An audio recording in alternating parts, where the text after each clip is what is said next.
माँ गम के बदले खुशियाँ देती है।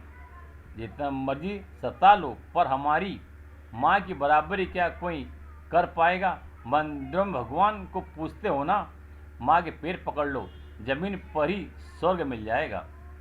जय माता दी। हेलो दोस्तों, मैं विशाल पाटिल आज आपको एक माँ और बेटा की कहानी सुनाऊंगा। रात के 12:05 पर माँ ने बेटे को फ़ोन लगाया।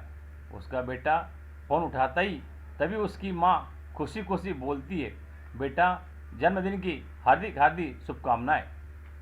बेटा अपनी माँ पर बहुत ज़्यादा गुस्सा हो जाता है और अपनी माँ को ऊँची आवाज़ में बोलता है कि माँ तुम पागल हुई क्या, जो इतनी रात को फ़ोन लगाया, मेरी नींद पूरी खराब कर दी। ये बात तुम सुबह ही बोल सकती थी। यह कहकर फ़ोन फेंक देता है।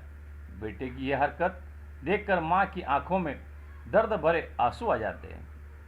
तभी थोड़ी देर बाद उसके दादाजी ने फ़ोन किया, लेकिन बेटा ने दादाजी पर गुस्सा नहीं किया, पर उनको भी यही कहा कि सुबह फ़ोन करते। दादाजी ने कहा कि बेटा मैंने तुम्हें इसलिए फ़ोन किया कि तुम्हारी माँ सच में ही पागल है। जो तुम्हें इतना रात को फ़ोन किया वह तो 20 साल पहले ही पागल हुई थी, जब उसे डॉक्टर ने कहा कि कुछ अंदर की बीमारी के कारण ऑपरेशन कराना होगा। लेकिन तुम्हारी माँ ने डॉक्टर से ऑपरेशन करने के लिए साफ साफ मना कर दिया। उसने अपनी ज़िंदगी दांव पर लगा दी। पता है क्यों बेटा? क्योंकि उस समय तुम उसके पेट में थे। तुम्हारी माँ ने बोला कि जो ऊपर वाला करेगा वह वही होगा, लेकिन मैं अपने बेटे को जन्म दूंगी। और तभी तुम्हारी पागल माँ ने अपने दर्द के साथ साथ तुम्हारे जन्म का दर्द भी सहते हुए तुम्हें जन्म दिया। फिर तुम्हारे जन्म होते ही उसकी खुशी का ठिकाना नहीं रहा। और तुम्हें पता है बेटा, तुम्हारे जन्म से पहले डॉक्टर एक कागज़ पर तुम्हारी माँ के दस्तखत करवाए थे कि तुम्हारी जन्म पर उसे कुछ हो जाता है तो डॉक्टर की कोई जिम्मेदारी नहीं होगी। तुम्हारी माँ ने तुम्हें एक साल में एक बार फ़ोन किया तो तुम्हारी नींद खराब हो गई। जब तुम छोटे थे तब रात में 10-12 बार सुसु करते थे, तब तुम्हारी माँ बार बार नेपकिन चेंज करती थी। तुम सूखे में सोते थे और तुम्हारी माँ गीले में सोती थी। जब तुम्हें हल्का कुछ होता था तो तुम्हारी माँ गैलरी में रात भर तुम्हें गोदी में लेकर सुलाती थी। तुम्हारे माँ ने अनगिनत रातें बिना सोए निकाली। इन बातों से तुम समझ तो गए होंगे कि तुम्हारी माँ तुमसे कितना प्यार करती है और आज तूने कितना उल्टा सीधा कह दिया। बस तुमसे यही कहना था बेटा। यह कहकर दादाजी ने फ़ोन रख दिया। अब बेटा माँ के बारे में सोच कर बहुत ही रो रहा था और माँ को उल्टा सीधा बोलकर बहुत पछता रहा था। और तभी सुबह ही अपनी माँ के पास शहर से गांव के लिए निकल गया। जब वह अपने घर के अंदर पहुंचा तो उसने क्या देखा?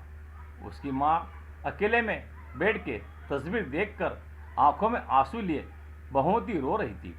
तभी वह भी अपनी माँ के पास बैठ गया और बोला कि माँ, ये फ़ोटो तुम्हारे बिटवा से भी अच्छी है क्या, जो तुम उसे इतना प्यार करती हो?